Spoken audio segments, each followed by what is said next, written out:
सध्या जगावरती तिसऱ्या महायुद्धाचं संकट असून अनेक देशांमध्ये मोठ्या प्रमाणात युद्ध सुरू आहे आणि या युद्धाचा मोठा फटका जिल्ह्यातल्या बळीराजाला बसत असून शेकडो टन द्राक्ष हे कोल्ड स्टोरेजमध्ये पडून आहेत। रशिया युरोपला निर्यात होणारी द्राक्ष संकटात सापडली असून शेतकऱ्यांचं त्यामुळे मोठं नुकसान होत आहे।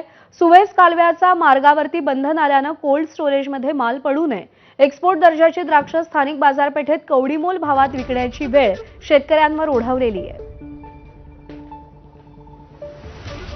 जवळपास आमची 30 ते 40 टन माल पॅक करण्याची कॅपॅसिटी होती। आता सध्या स्टोरेजमध्ये 100 ते 150 टन माल पडून आहे आणि बागेमध्ये पण जवळपास 300 ते 400 टन माल पडून आहे।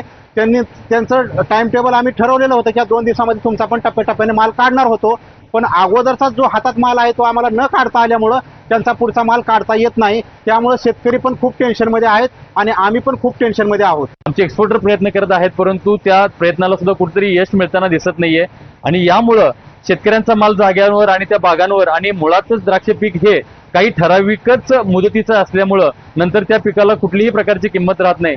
तर अशी परिस्थिती असताना आणि या शेतकरी बांधवांचं अशा मोठ्या प्रमाणावरती जे होणारं नुकसान आहे आणि हे नुकसान कुठेतरी भरून काढण्यासाठी शासनाने यासाठी भरीव प्रयत्न करावेत आणि शेतकऱ्यांना एक दिलासा द्यावा ही एक आपल्या माध्यमातून विनंती।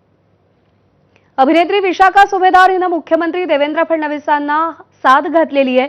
लंडनला निघालेला माझा मुलगा कुवैतमध्ये अडकलाय, त्याला सुखरूप परत आणा असं आवाहन विशाखा सुभेदार हिनं एका व्हिडिओ पोस्टद्वारे केलेलं आहे। नमस्कार, मी विशाखा सुभेदार।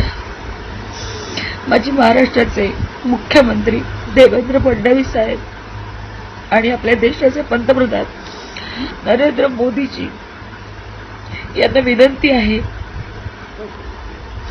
माझा मुलगा लंडनच्या प्रवासाला निघाला होता, पण कुवेतमध्ये त्याचं लेओव्हर असल्यामुळे त्याचं फ्लाईट तिथे उतरवण्यात आलं, पण गेले 4 दिवस एअर स्पेस नसल्यामुळे सगळ्या देशाला माहिती विमानं रद्द केली आणि माझा मुलगा गेली 4 दिवस कुवेतमध्ये अडकला आहे आणि आता तिथली परिस्थिती गंभीर होत चालली। आपण बातम्यांमध्ये पाहतोय, तो स्वतः तिथे अनुभवतोय, अनेक ड्रोन हल्ले तिथे होत आहेत। आता त्याला एका हॉटेलमध्ये एअरलाईन सर्व्हिसेसनी त्याची व्यवस्था केलेली आहे।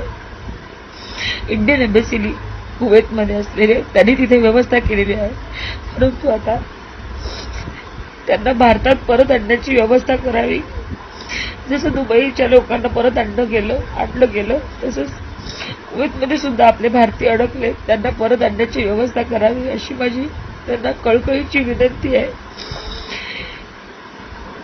अनेक भारतीय, अनेक पोरांच्या आया, अनेक कुटुंब त्यांची इथे आपल्या मायदेशी वाट बघत आहेत, ते लवकरात लवकर त्यांना सुद्धा आणण्याची व्यवस्था करावी, आमच्या मुलांची काळजी घ्यावी एवढीच विनंती सरकारला आणि आपल्या भारताच्या पंतप्रधानांना यांना मी करत आहे।